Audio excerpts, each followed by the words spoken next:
Hello. Hello, hello.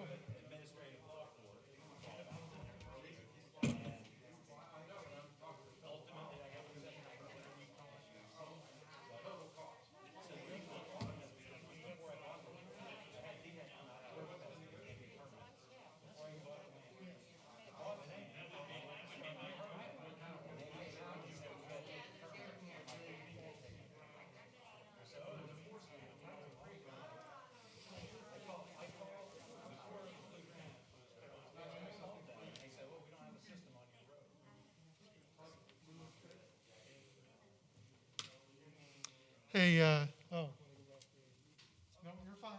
I didn't realize I was on. Hello. Hello. Hello. Can you hear me now? Good.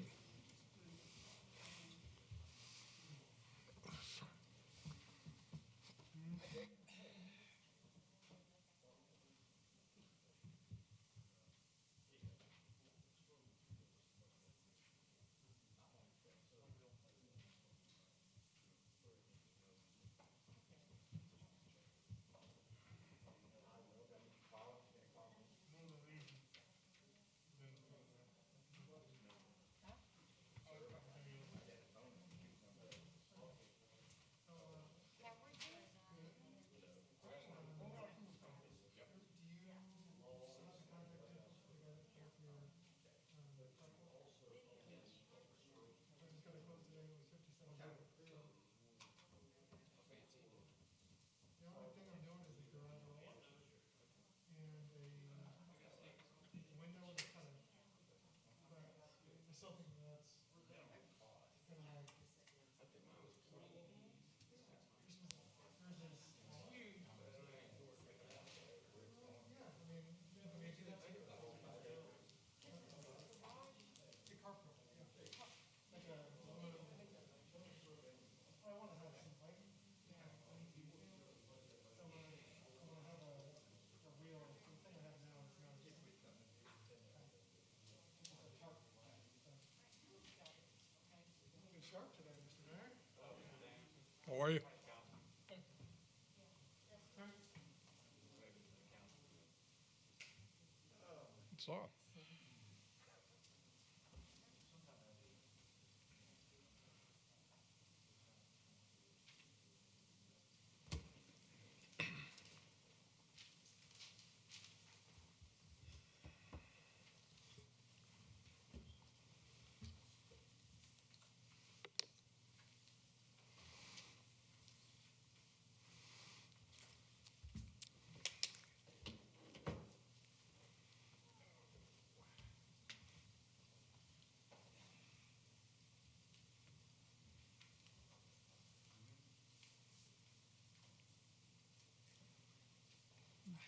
Hey, did you get your answer to the email you sent out about the ATAC I committee? did. That was very helpful. A lot of context I did not know. Yeah. Oh, I thought he was gonna have a beer. No, seltzer one.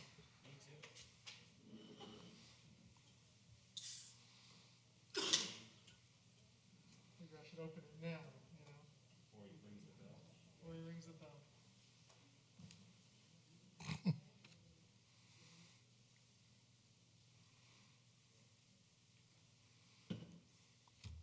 Mr. Mayor, it's 7 o'clock. Okay, thank you. I'd like to call the September 1st, 2020 meeting of the Irmo Town Council to order. I want to remind you that these meetings are being broadcast throughout the United States through YouTube and recorded for prosperity.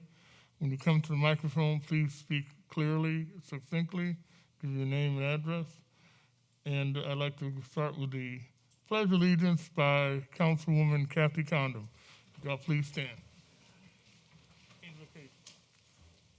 Pledge allegiance To the flag of the United States of America and to the republic for which it stands, one nation, under God, indivisible, with liberty and justice for all. Dear Lord, help us to make the right decisions, to make good decisions, choose our words and actions carefully. Help us to make this town a better place to live.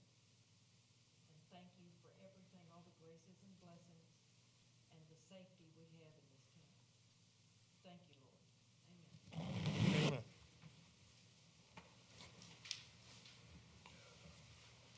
Thank you, Ms. Condon. Okay, the reading of the minutes was sent to us electronically through email. Can I have a motion for acceptance of the August 18th, 2020 meeting So moved. minutes? Mr. Sickinger made a motion. I'll second. Mr. Bush seconded. Is there any discussion? Seeing none, all in favor of accepting the August 18th, 2020 meetings, raise your right hand. All opposed? Can I have a motion to accept the August 25th, 2020 meeting, special meeting? Is there a motion for the acceptance of the August 25th meeting? No, So moved. minutes. I'll second. Mr. Sickinger made a motion, Mr. Bush seconded. All in favor? Is there discussion? Any changes? All in favor, raise your right hand. Okay, Porter standing, Mr. Brown, you gave us our administrative briefing. I have nothing to add, Mr. Is there any changes? No, sir. Are there any changes for Mr. Brown from the council? Seeing none, is there amendments to the agenda? Any amendments to the agenda?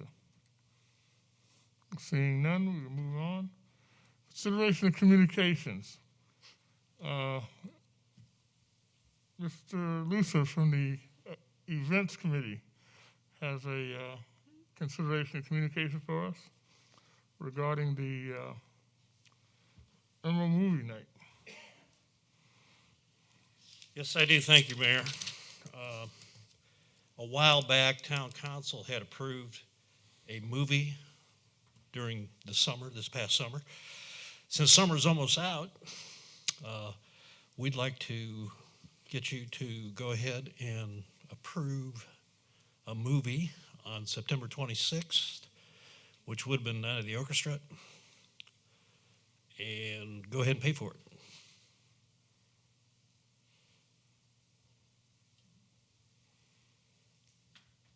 Does that work? So we want to have a free movie at Steve Paget Honda. They'd like to hold it there, and we're going to show The Sandlot and hopefully have a little taste of Irmo at the same time.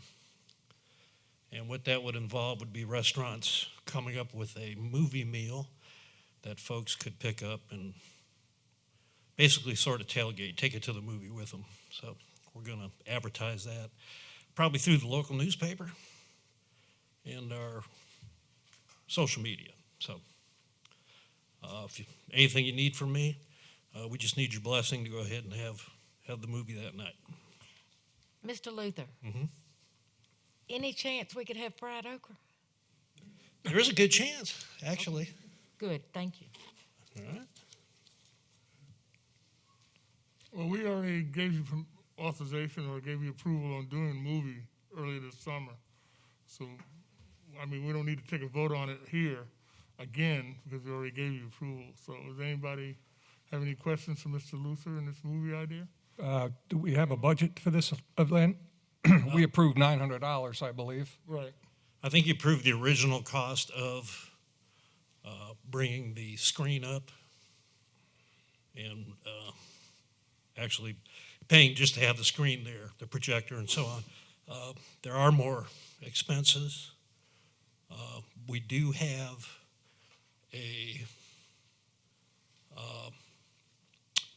somebody who's willing to put up some money for the event. They just don't want their name disclosed at this time. So we can cover some of the other expenses. Unless the town wants to pay for those also. Because you know how much I like to spend money. Well, it's not gonna be $43,000, is it? No, nowhere near. Okay. So are we on the hook for $900? I think that's Or are you gonna originally come to what you us for said. more money? Yes. I think that's originally what you had allocated. I mean, it might, you want them to come back to us with a budget? Oh, it's all right. I mean, I'm fine if we will. Sounds like he's got the back end covered with the We mystery. do have the with back end covered with pretty the much. the mystery people. It is, yeah. Yeah, we got, well, just like we did the first movie, we had all of us chip in. They got people doing the same thing. But if you want them to come back with a budget, I will have them come back. I think so. Somebody showed us how to do this a couple times, and also showed us how much it was going to cost.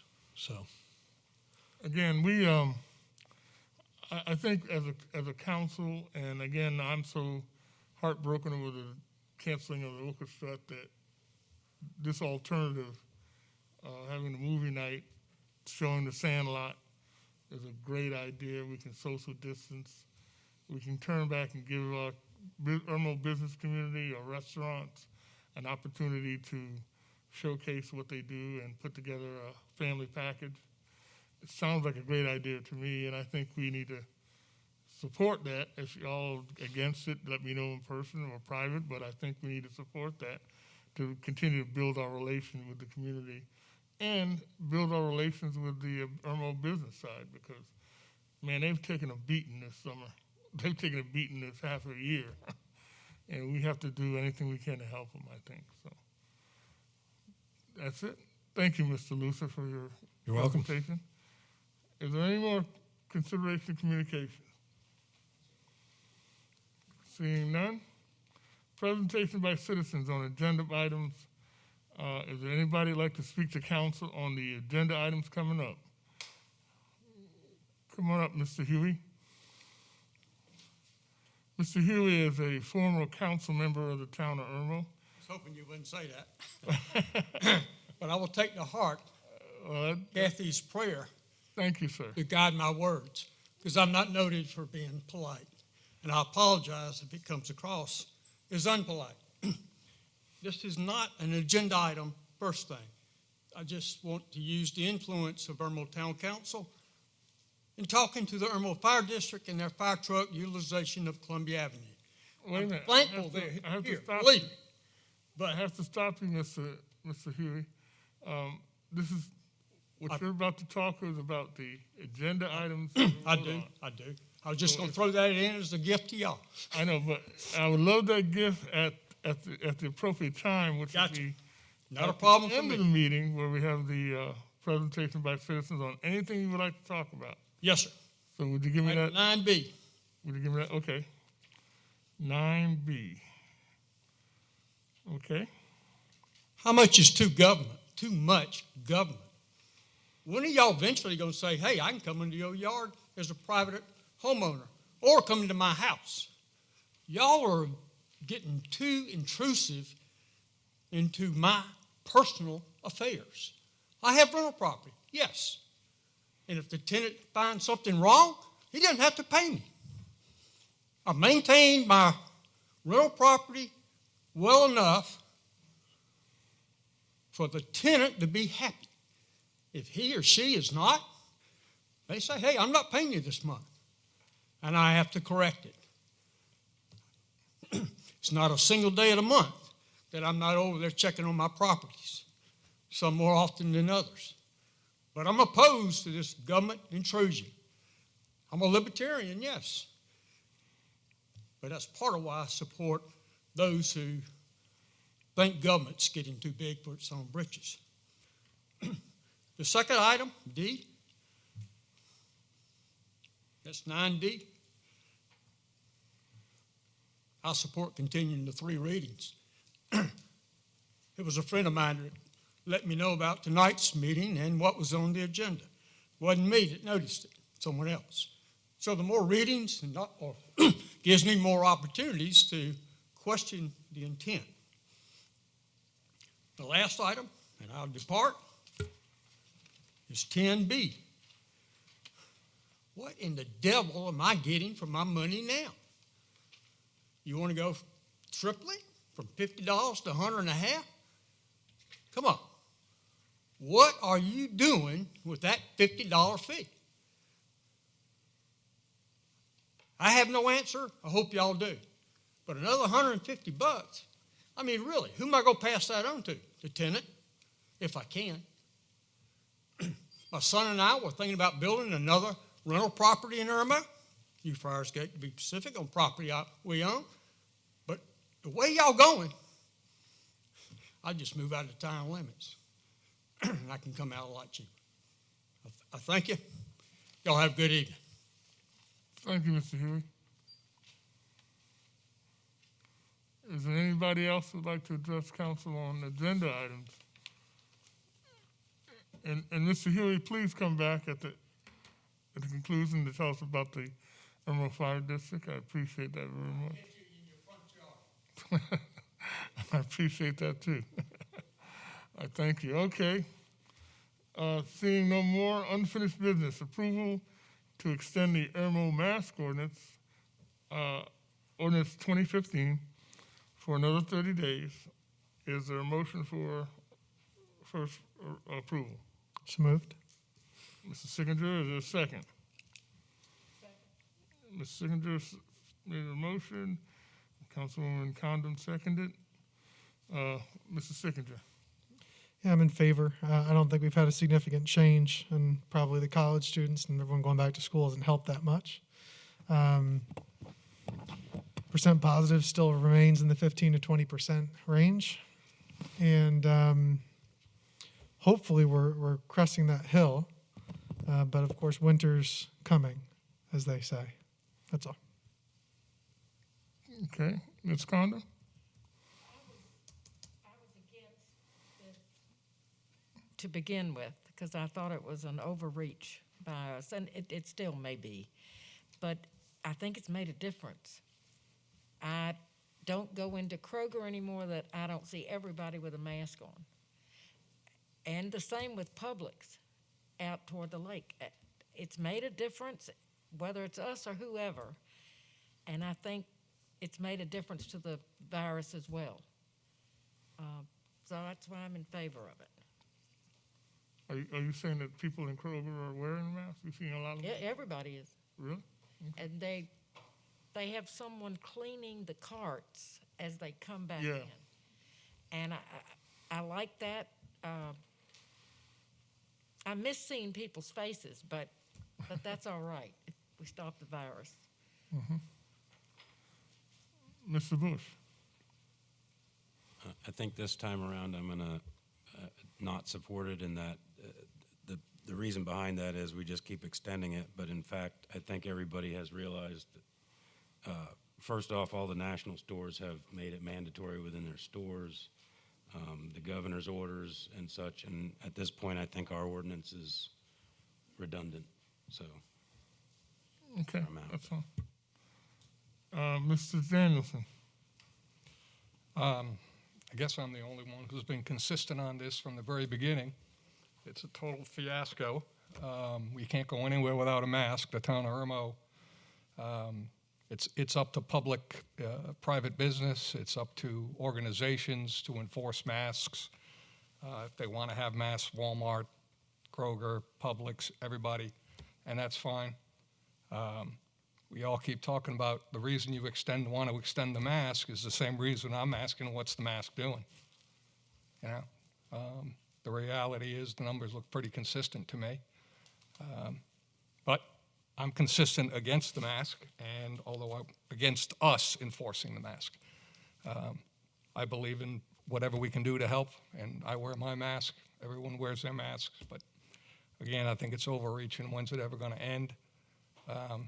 Next thing we know, we're going to have somebody get the flu, and then we're going to have Panic City, and everybody's going to be doing it again. So that's how I feel. I'm consistent. I'm against it. Have been and will continue to be. All right, thank you. Mr. Danielson, I appreciate those comments, and I understand your consistency, and I appreciate that very much, as well as yours, Mr. Bush. the COVID-19 virus is coming down in South Carolina. I think the latest DHEC numbers show that it's been gradually, the infection rate is coming down. I believe that the fact that we are more cognizant of wearing masks is what's the cause of that's happening. We are getting it under control. We're asking the citizens to use their heads, and since they won't do it voluntarily, we're passing a law that says we want you to wear a mask when you go out, and if you don't, we're going to penalize you. We're going to write tickets. I don't think we've written one ticket yet, but the fact that we know that that's on the books as a law, and they could potentially get a ticket, people are following suit and wearing a mask without any confrontation.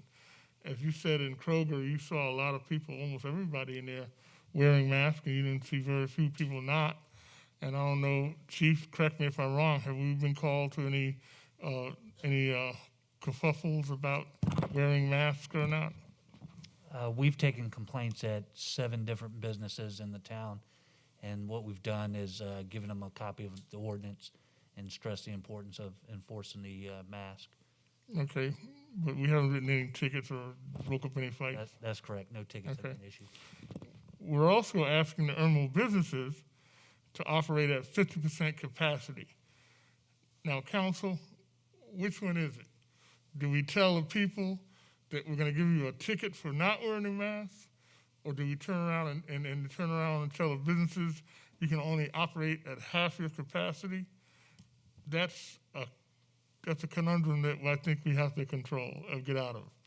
I don't believe we as a council need to tell the Irmo businesses that they can't make money at full capacity because of the coronavirus. We should have enough fortitude or enough belief in the Irmo businesses to say, hey, we will let you operate at your maximum operating ability.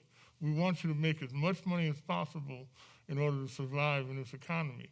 At the same time, we need to tell the citizens you need to use your head and not go into those businesses that you think your health might be at risk. If you think that your health is going to be at risk because you go into a restaurant or you go into Kroger, it's packed, they're at the maximum capacity, and nobody's wearing masks, then that's your decision not to go into that business. Your decision not to go in there. But we as a town are telling those businesses you can only operate at 50% capacity, small numbers coming in. We're making it very hard for them to operate and to survive during this pandemic.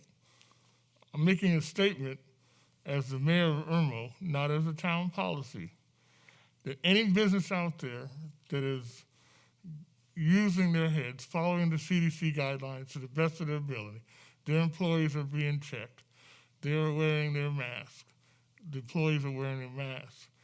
We don't need to tell you to operate at 50% capacity. I would go ahead and operate at full capacity so you can make as much money as you possibly can. I don't think that it's right for us to tell the citizens that you can't come in a business, you can't leave your house without wearing a mask, and then tell the businesses you can only operate at half capacity because of the COVID virus. We have to pick one side and then stick with it. But I am in favor of the mask. I am in favor of the mask ordinance. I know that sounds kind of weird. It's working. It's coming down. It's getting under control. So, again, it's not a town policy. It's my statement as the mayor of Irmo. Anybody else? Anybody else? You ready for a vote? Will it, Vi, clerk? She's not the clerk yet, so. Okay. The clerk read the roll, please. Mr. Bush, No. Ms. Condom, Yes. Mr. Danielson, No. Mr. Sickinger, Yes. and Mayor Walker. Yes.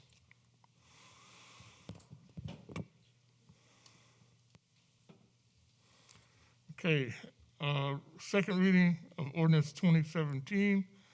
That's to allow inspectors into rental properties. This is put on because, I believe it was put on because we have a new ordinance that allows, we have a new procedure in town where we are doing the inspections of building projects now. We want to be able to take advantage of our inspectors to go into the rental properties, especially when they're up for renewal and they're applying for the license, to make sure these rental properties are up to standard. In other words, there's no major structural damage in the bathrooms, toilets falling through the floor, those type of things is visually impaired. And we're not trying to get into people's businesses, but I think that we need to consider this as an ordinance. And is there a motion for a second reading of this ordinance? So moved. Mrs. Sickinger, and is there a second? Second. Mr. Danielson seconded. Mrs. Sickinger. Yeah, I'm strongly in favor of this. It's, as the notes say, it's in hand with the IRMC that we passed not that long ago with the maintenance code. And as you said, Mayor, it goes specifically to captive renters who need to have a safe and ability to be occupied building. That is the whole of this ordinance, is that if I'm renting in the town of Irmo, I don't have to worry about it being unsafe or unsanitary. Mr. Danielson. I agree. I am not a big government kind of guy, but I struggle with the safety of our citizens. Same way I struggle with, the safety of our citizens with the mask ordinance and all those things. Where do I draw the line? I have to draw the line somewhere. And I've seen enough shoddy real estate in my lifetime to know that some people need some help and some protection, and that's why we're here. Hopefully, we'll never get into anybody's business who's running their rental units like they should run them. That's not who this ordinance is for. So I'm all for, we have to protect some of our citizens who are barely getting by out there paying a few $100s a month for a space that isn't safe. Mr. Bush? Yeah, I think the reason being is for safety. I mean, tenants don't have the ability, when you go buy a house, you can have an inspection done. Tenants don't typically have that ability that I know of, where they could have a house inspected prior to renting it. So this affords an opportunity to make sure everything's in order. Ms. Condon? I go back to the tree in the roof, which caused most of this for me. We couldn't do anything about it, and there were children, a family living in that house. And now we can. But I also heard Mr. Huey. I understand what he's saying, but I think this is for serious situations and not something, strictly for the safety of the tenant. So I guess I'm in favor of it because of that. Okay. And I'm glad you brought up Mr. Huey. Mr. Huey is a model landlord. I'm sure his property is in impeccable condition. Mm-hmm. He rents to people, they take care of it, he gets on the repairs right away. This is not geared towards us intruding on his ability to make a living or rent the property. This ordinance came about from specific examples where we have some landlords that just take the money out of the community, take the money out of Irmo after they rent these houses. And then when a tenant has a problem, like for instance, this one lady had a toilet that was about ready to fall through the floor into the sub basement. And she made complaints. She wrote letters to the landlord to fix it.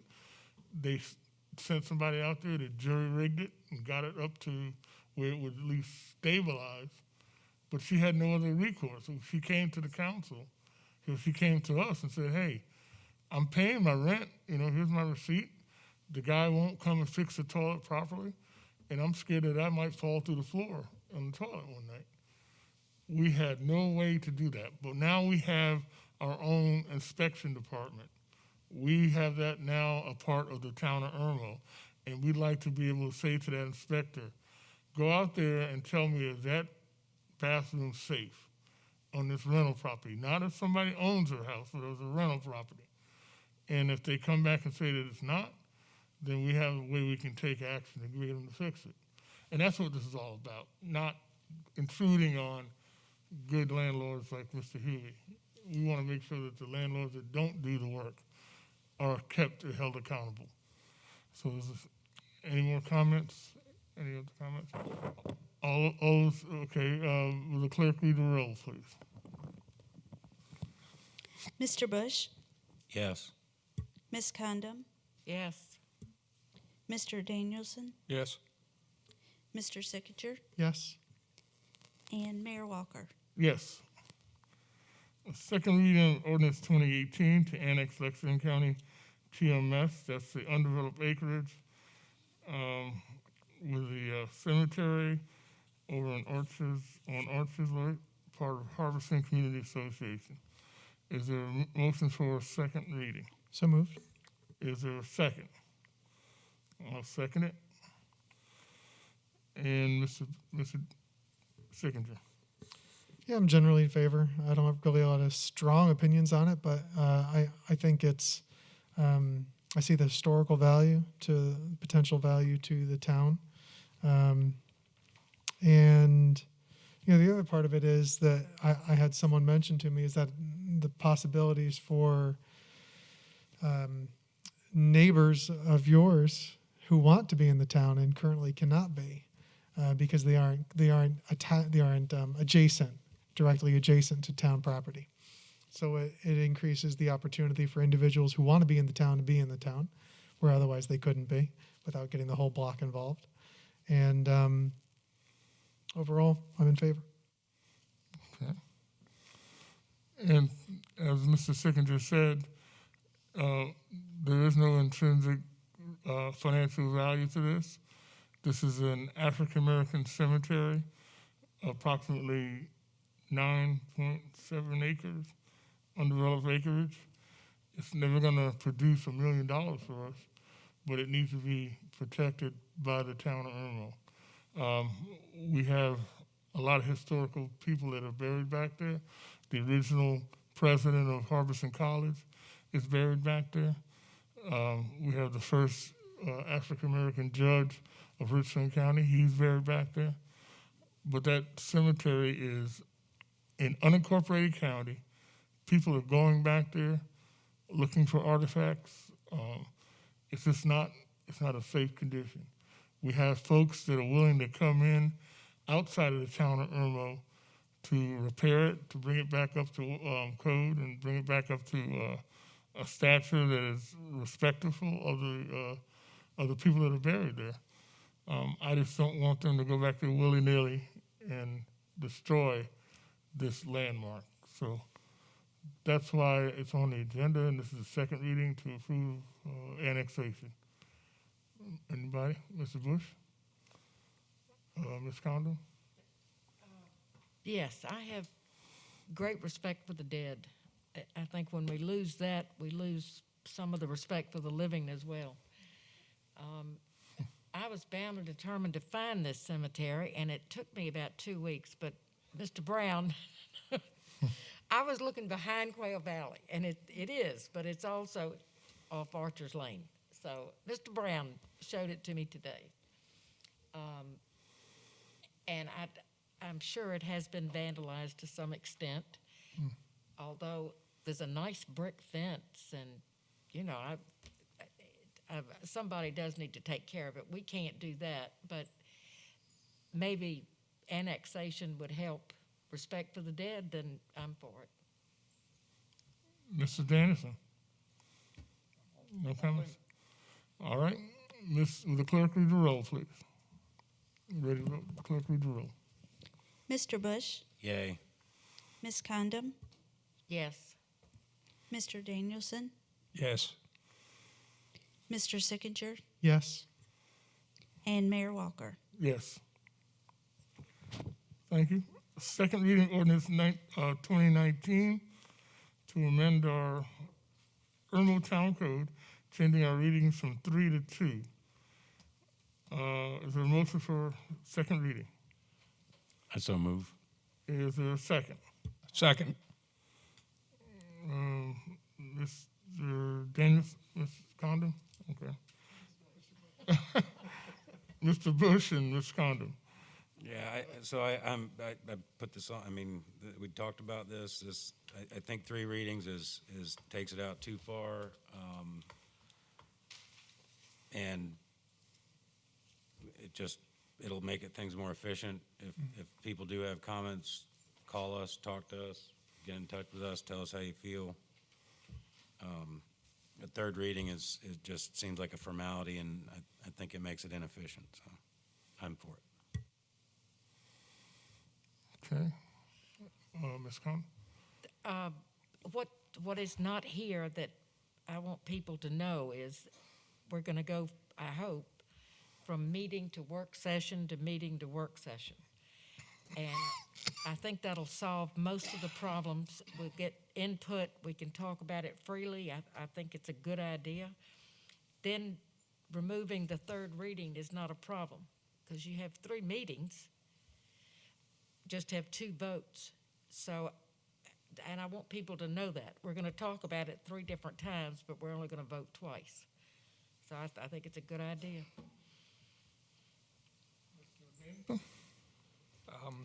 Times are a-changing. Things are moving. Technology is faster. Everything we do today is different than we did 20 years ago, 30 years ago. So I think it gives everybody ample opportunity to let their opinions be known. Everyone up here at the council, I can speak for everyone, I believe, that we're all available 24/7, pretty much. So yes, I think we need to just keep things moving along. Okay, Mr. Sickinger.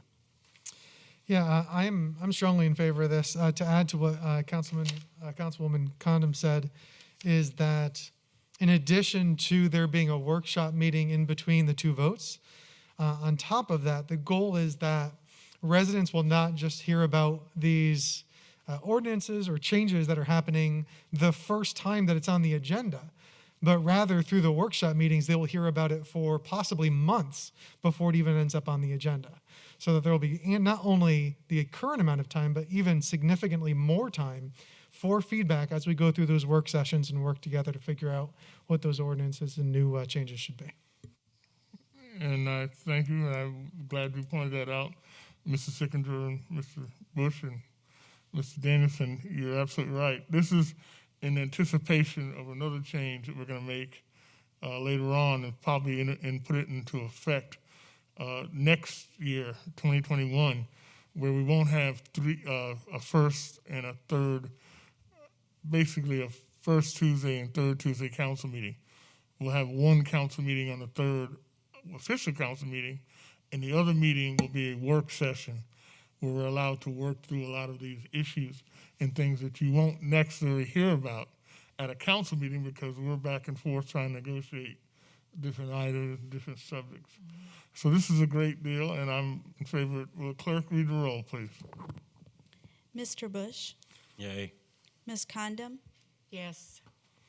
Mr. Danielson, Yes. Mr. Sickinger, Yes. and Mayor Walker. Yes. Thank you. New business.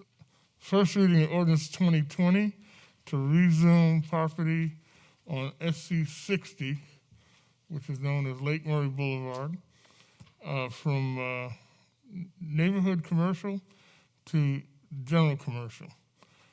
Lexington Medical Center wants to build a new family practice there. Is there a motion for first reading? Ms. Collins made the motion. Is there a second? Second. Mr. Sickinger seconded. Ms. Condon.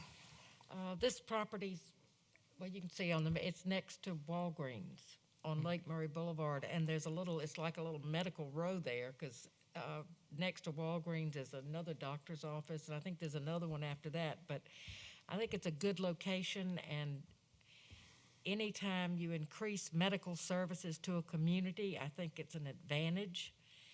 And I think we can trust Lexington Medical Center to build something really nice, so I'm in favor.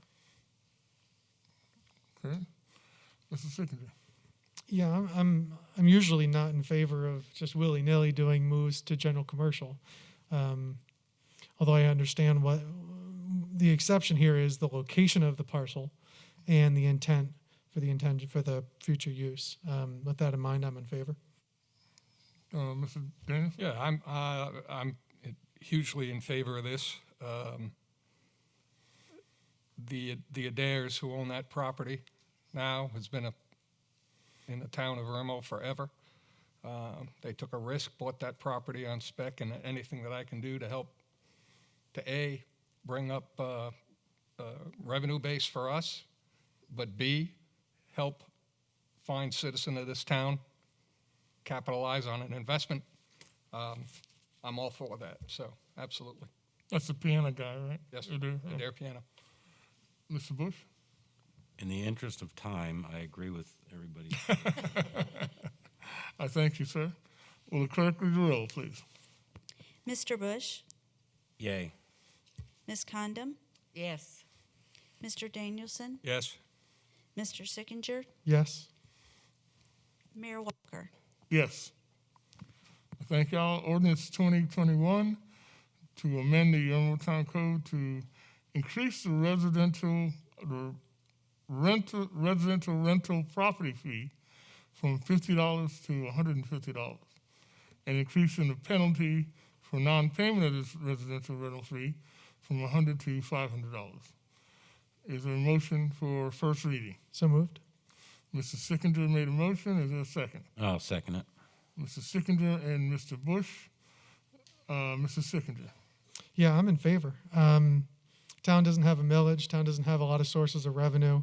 This represents a insignificant increase in fees, especially comparable to millages and franchise fee hikes. And the reality is that diversification of revenue resources for the town is not a negative thing, but a positive thing, because it means that we don't have to continue to go back to our residents and say we're doing another franchise fee hike. So for that reason, I'm in favor.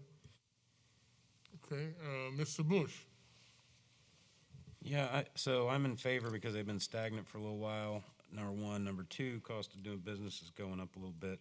And number three, we have some large rental companies that are in town, and I think this will help with the inspections, the cost of the inspections and things like that, to keep the rental properties in good condition in our town.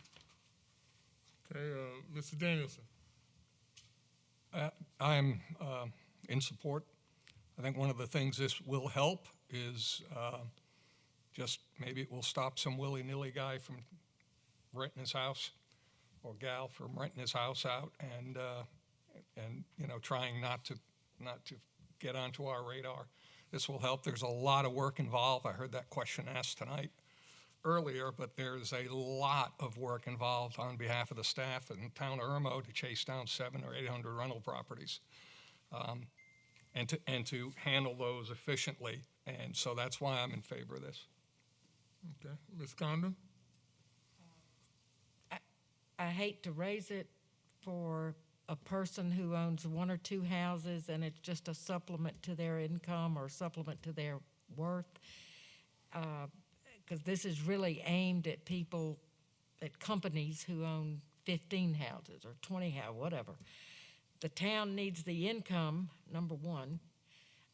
We have to pay staff for the work they do involved with this, number two. And I don't think 150 is that bad.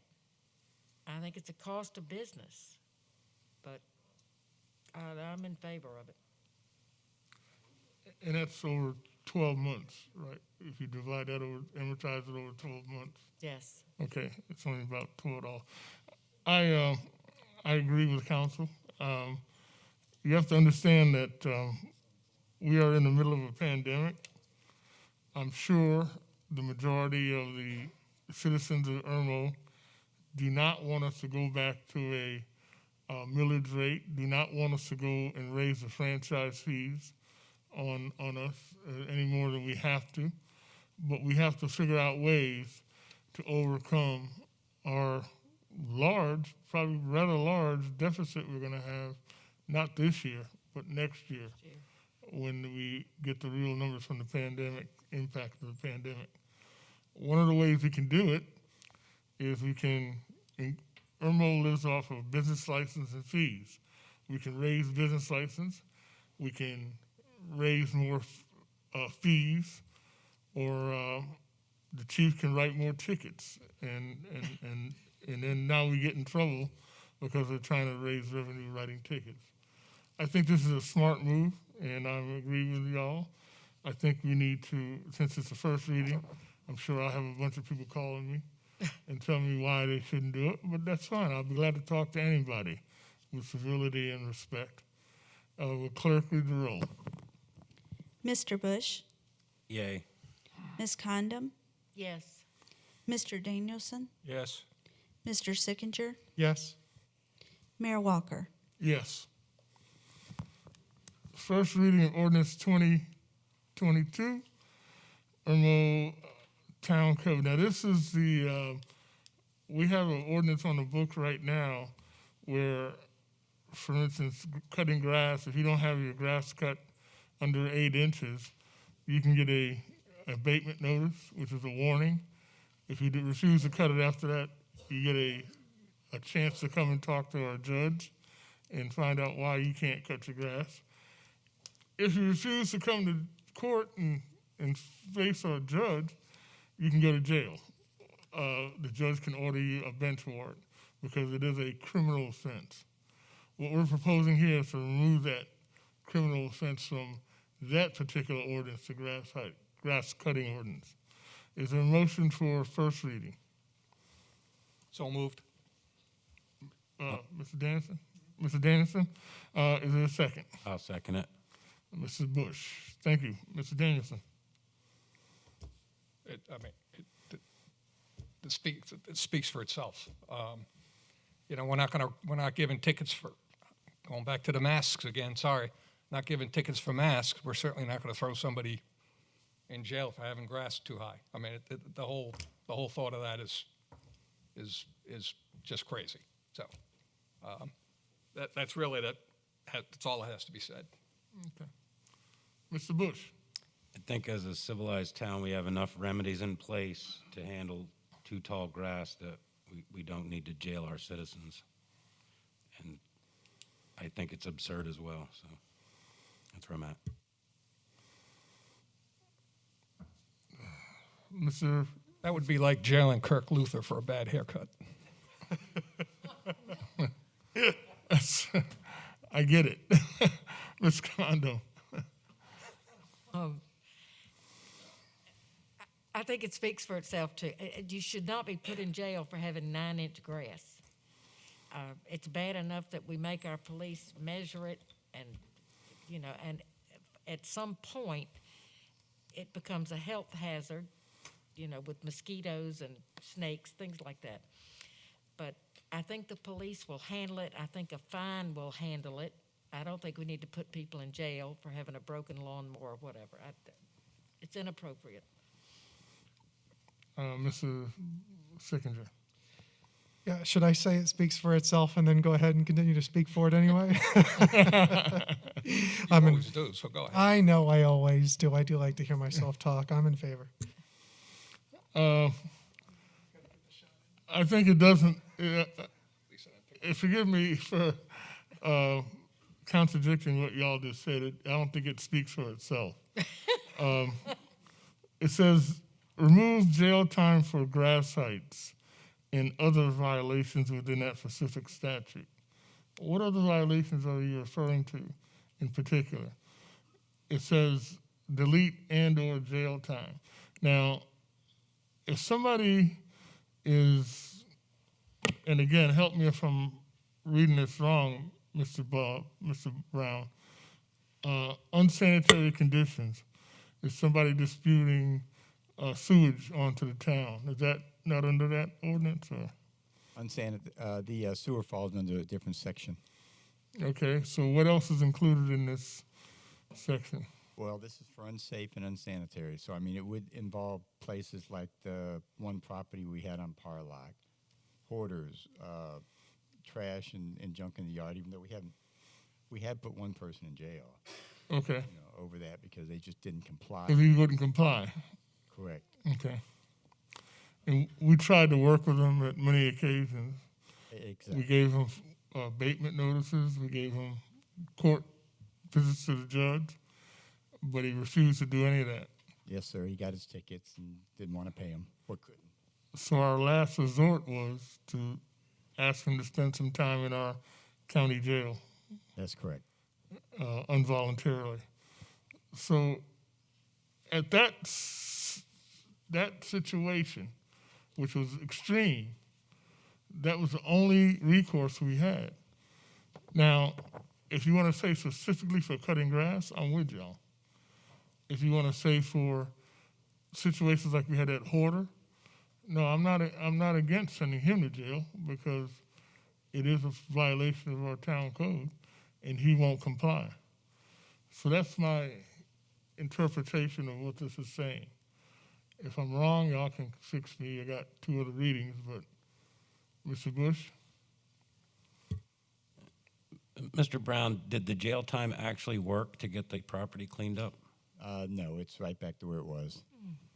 That would be my rebuttal. I yield my time. That's a Okay. good one. Mr. Daniels? I'm not putting a hoarder in jail either. You're not putting Hoarder in jail? No, they need help. That's that. Now we're talking. Now we're getting into mental health issues and other things. So Hey, I'm okay. Mr. Sickinger? Nothing? Ms. Condon? Okay. All right, I understand. And again, we don't need to put hoarders in jail. We don't need to put people who don't cut their grass in jail. What else am I missing, Mr. Brown? Don't have it all in front of me, Chief. Can you help me out here? What else is in that section? I mean, unsightly and unsanitary kind of runs the gamut. Those are kind of broad terms, but it can include anything from, like you've discussed, with the grass, the hoarding kind of conditions, things that afford rats and standing water. There's a lot of things that fall within that unsightly and unsanitary statute. Okay. Well, I'm ready to vote. Will the clerk read the roll? Mr. Bush, Yay. Ms. Condon, Yes. Mr. Danielson, yes, Mr. Sickinger, Yes. Mayor Walker. No.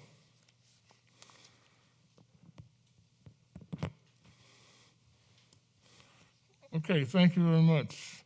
At this point in the meeting is presentation by citizens on anything you want us to talk to us about. Is there any citizen that sat through this? Mr. Jake Moore. Hello, Mr. Mayor. How about some good news?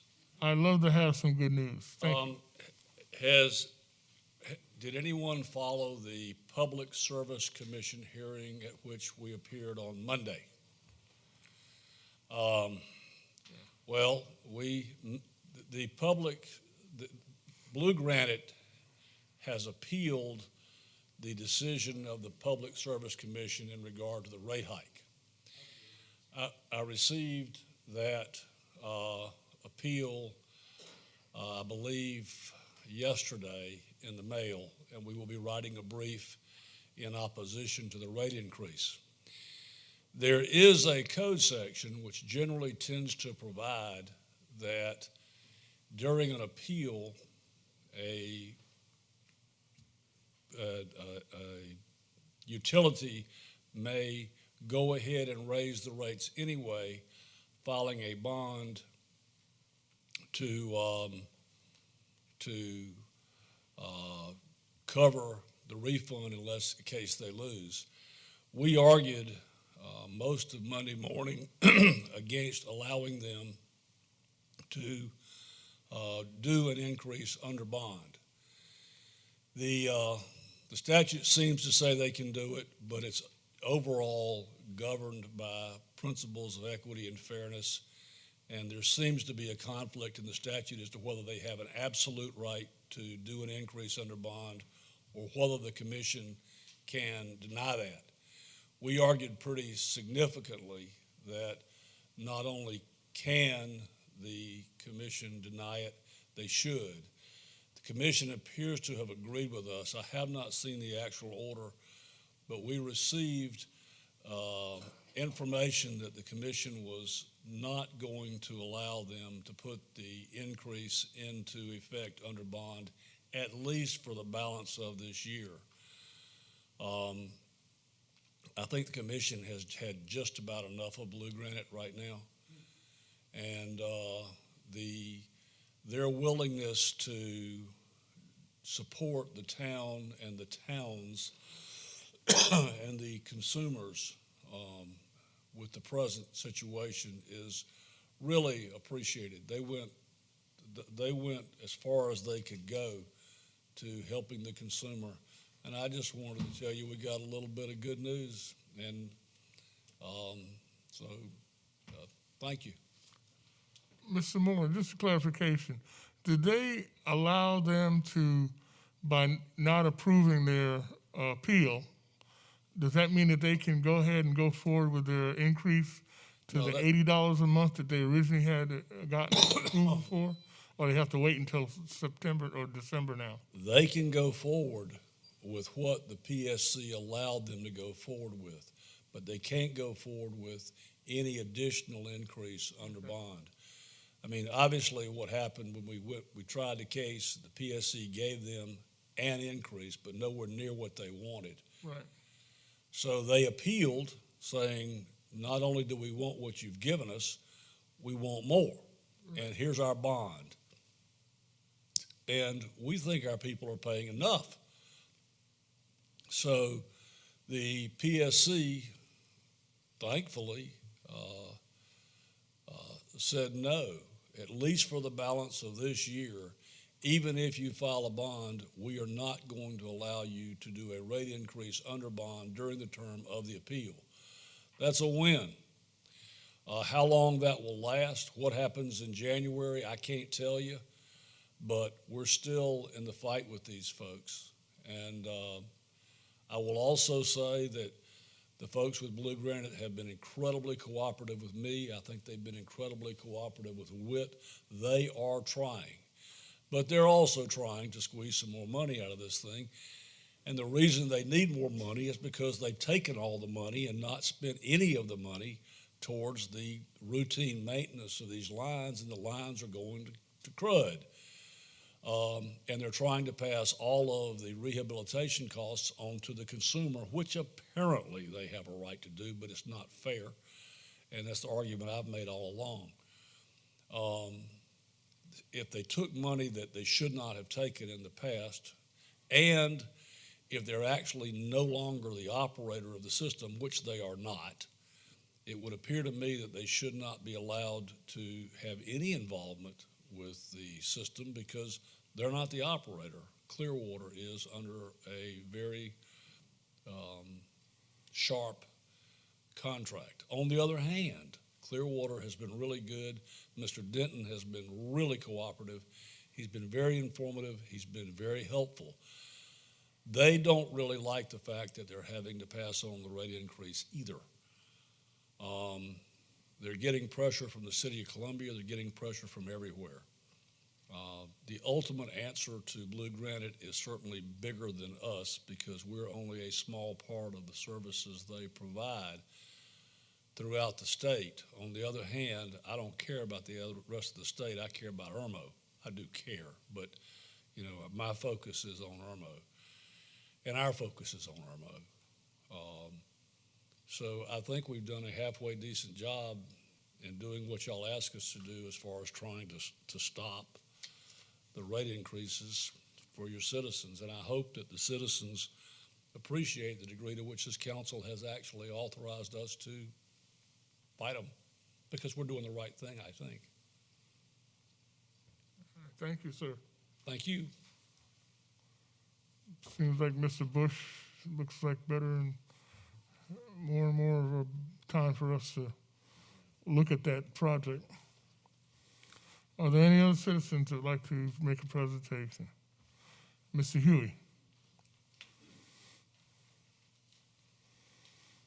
And thank you for staying to the end of the meeting too. Yeah. I think I'll get you under an I hour. will address my thoughts here in a moment. My original thought it was not at the appropriate time to bring forth to council, and this really first talked to the Irmo Fire District about using their fire trucks down Columbia Avenue. It's not enough room on that little narrow road. Secondly, I'd like to thank Irmo's Town Council for what they're doing as far as blue granite. I've been dealing with blue granites for over 30 years now, and I have noticed they also got a fine for dumping again. But that's the way it goes. But I encourage y'all to continue to battle them wherever you can. But I regress to one thing here. I need to buy, based upon y'all's ruling tonight on those things I objected to, I need to actually subscribe to Trey Gowdy's new book. It doesn't hurt to ask. It's how to influence others. Obviously, I need that talent greatly. Just to regress, and this relates to blue granite to a degree, also makes me wonder, you say you don't like government growth, but yet you voted for it. Just about every ordinance, you voted for more government involvement. So that kind of worries me. Just on the one rental property, I think today, being the first, I paid at least $300, half, for the property insurance. I paid the sewer charge of $65.08 on that one piece of property. I pay it for the tenant. And what you're forcing the tenant to do eventually is, I got to move these costs. You didn't help him at all. Not one bit. You hurt him. Also paid another $50 to have the grass cut. I mean, give me a break. I'm glad you're not going to send me to jail for not having the grass cut, but dang gum, how much more do I need and have to do? And as far as sewer, I paid another sewer charge today on property I own in Forest Acres. It was $81 for 3 months. So, yeah, blue granite's a problem. I don't see any way of getting around them. They kind of got you, no matter what you do. Eventually, they're going to get their rate increases. But anyway, I will try to be more persuasive and more involved in future town elections. Thank you. Anybody else?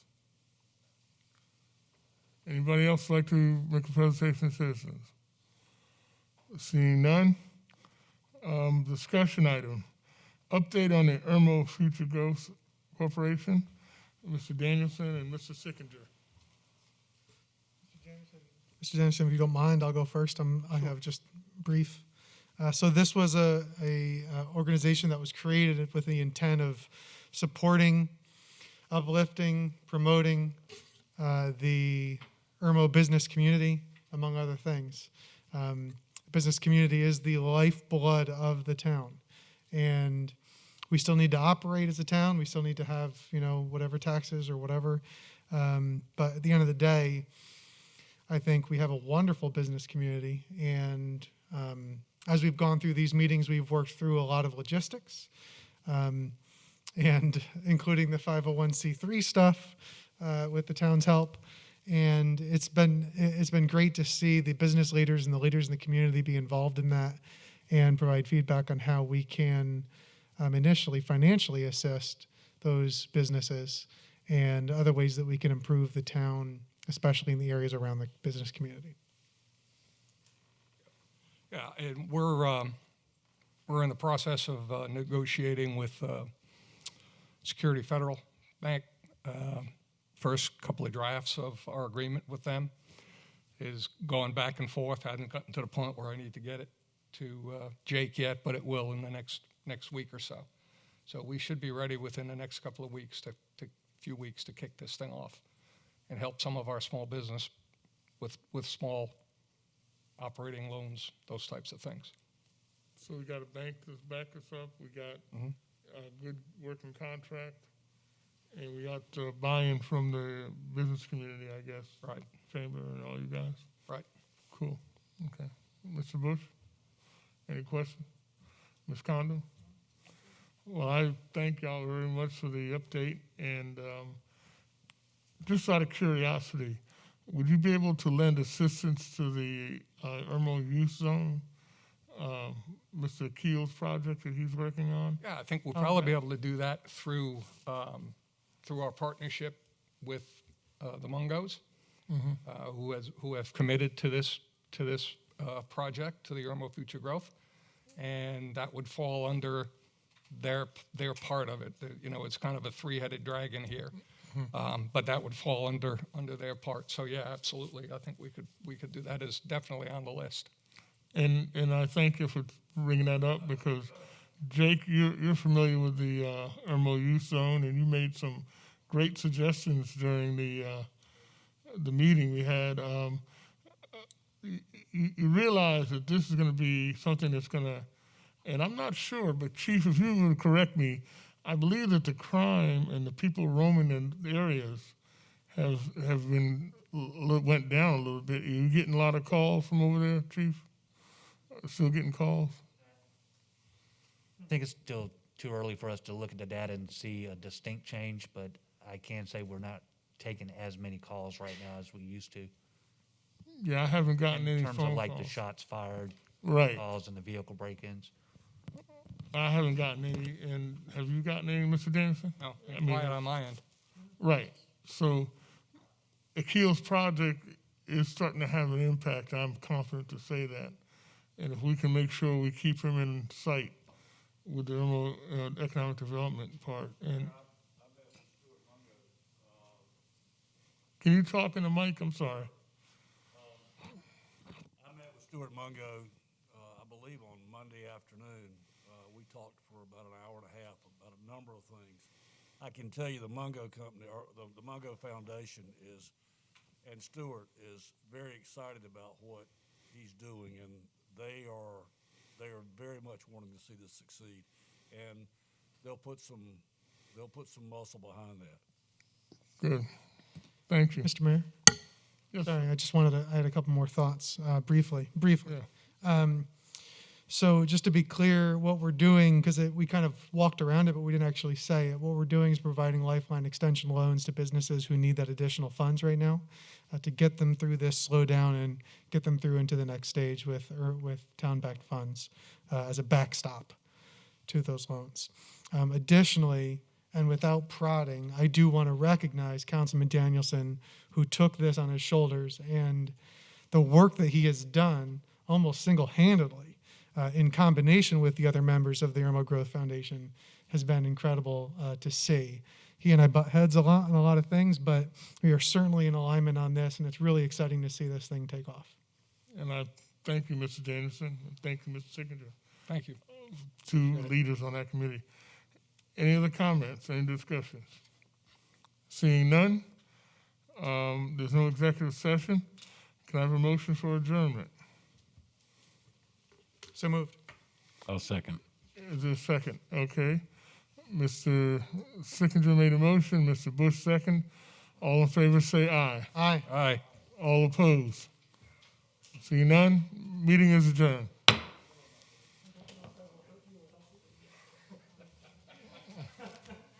Hey, I gave y'all a copy of that letter I got today from Wheeler, and he lives over